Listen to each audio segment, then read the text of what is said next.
The cold November wind whipped around Leo, pulling at the worn collar of his coat.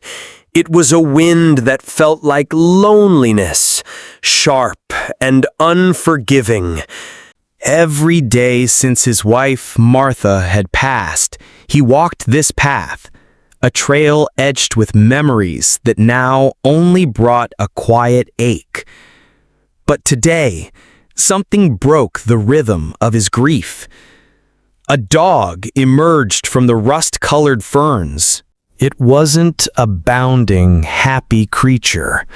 This one was thin, its golden-brown fur matted with burrs and dirt.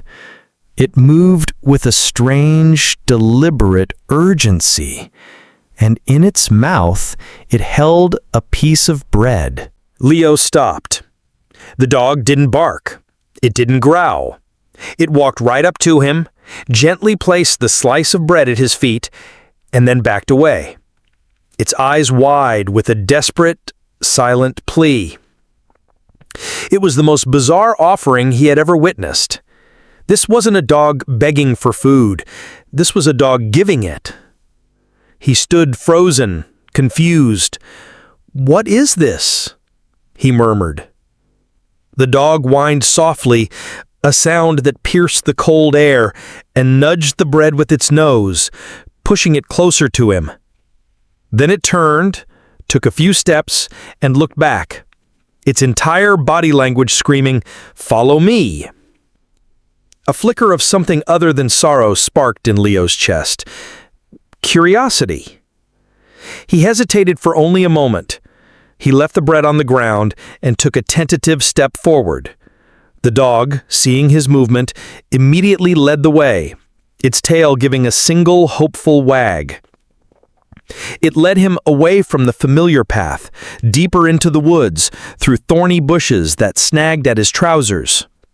The dog moved with a purpose that defied its weak frame. It looked back every few moments, not just to ensure he was following, but as if to say, "Please hurry, there isn't much time."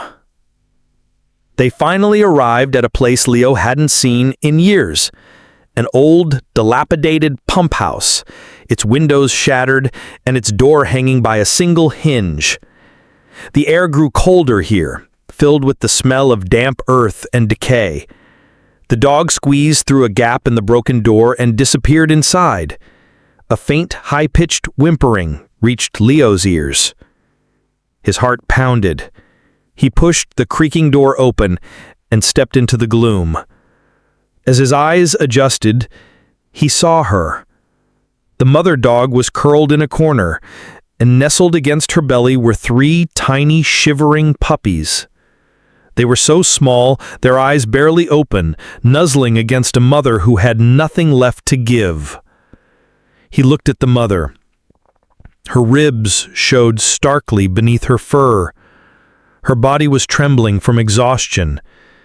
And then Leo understood. The piece of bread, it wasn't a gift for him. It was a trade. It was a desperate barter. It was the only thing she had in the world to offer a stranger in exchange for the lives of her babies. She was starving, but she carried that bread not to her own mouth, but to his feet. She was asking for a miracle. Tears welled in Leo's eyes, hot against his cold cheeks. The profound, selfless love of this creature shattered the wall of grief that had encased his heart for months. In her desperation, he saw a courage he hadn't felt in himself for a long time. He knelt, whispering, "It's okay. It's okay, girl. I understand." Slowly, gently, he took off his thick coat, the one Martha had insisted he buy. He carefully scooped the puppies into it, their tiny bodies barely making a weight. The mother dog watched, not with fear, but with a gaze of profound, exhausted trust. She licked his hand as he gathered her children. With the puppies bundled safely in his arms and the brave mother trotting weakly but loyally at his heels, Leo walked out of the darkness of that pump house and back into the light. He wasn't just walking home, he was carrying hope. That night, for the first time in a long time, Leo's house was not silent. It was filled with the soft sounds of contented puppies nursing, a brave mother finally eating a full meal, and the quiet, steady beat of a heart that had found a reason to feel again. He hadn't just saved a family of dogs. In truth, they had saved him, pulling him back from the edge of his own quiet despair with a simple, selfless piece of bread.